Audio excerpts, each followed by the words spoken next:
കുവൈറ്റിൽ ട്രാഫിക് നിയമലംഘനങ്ങൾ നടത്തിയാൽ കർശന ശിക്ഷ, 1000 ദിനാർ വരെ പിഴ ചുമത്തുമെന്നും അധികൃതർ അറിയിച്ചു. രാജ്യത്ത് ട്രാഫിക് നിയമലംഘകരെ പിടികൂടാൻ കർശന പരിശോധന ആരംഭിച്ചു. നിയമലംഘനം നടത്തുകയോ ഗതാഗതത്തിന് മനഃപൂർവ്വം തടസ്സമുണ്ടാക്കിയോ അല്ലെങ്കിൽ നിരോധിത സ്ഥലങ്ങളിൽ പാർക്ക് ചെയ്യുകയോ ചെയ്യുന്ന ഡ്രൈവർമാരെ പിടികൂടിയാൽ വാഹനങ്ങൾ 2 മാസത്തേക്ക് പിടിച്ചെടുക്കും.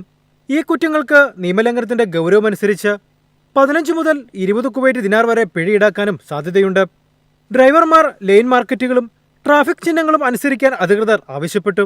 ഇത് പാലിക്കുന്നതിൽ പരാജയപ്പെട്ടാൽ കോടതിയിലേക്ക് റഫർ ചെയ്യുന്നതിലൂടെ 2 മാസം വരെ തടവും 100 മുതൽ 200 കുവൈറ്റ് ദിനാർ വരെ പിഴയും അല്ലെങ്കിൽ ഈ 2 ശിക്ഷകളും ഒരുമിച്ചോ ലഭിക്കാൻ സാധ്യതയുണ്ട്. ഇതിനു പകരം 50 കുവൈറ്റ് ദിനാർ പിഴ ഈടാക്കാനുള്ള ഒത്തുതീർപ്പ് ഉത്തരവും നൽകിയേക്കാം. അശ്രദ്ധമായി വാഹനം ഓടിക്കുന്നവർക്ക് കൂടുതൽ കഠിനമായ ശിക്ഷകൾ നേരിടേണ്ടി വരും. ഇതിന് 1 മുതൽ 3 വർഷം വരെ തടവും 600-നും 1000-നും ഇടയിൽ കുവൈറ്റ് ദിനാർ പിഴയും അല്ലെങ്കിൽ ഈ 2 ശിക്ഷകളിൽ ഏതെങ്കിലും ഒന്ന് ലഭിക്കാം. ഇതിനു പകരം 180 കുവൈറ്റ് ദിനാർ ഒത്തുതീർപ്പ് പിഴ ഈടാക്കാം.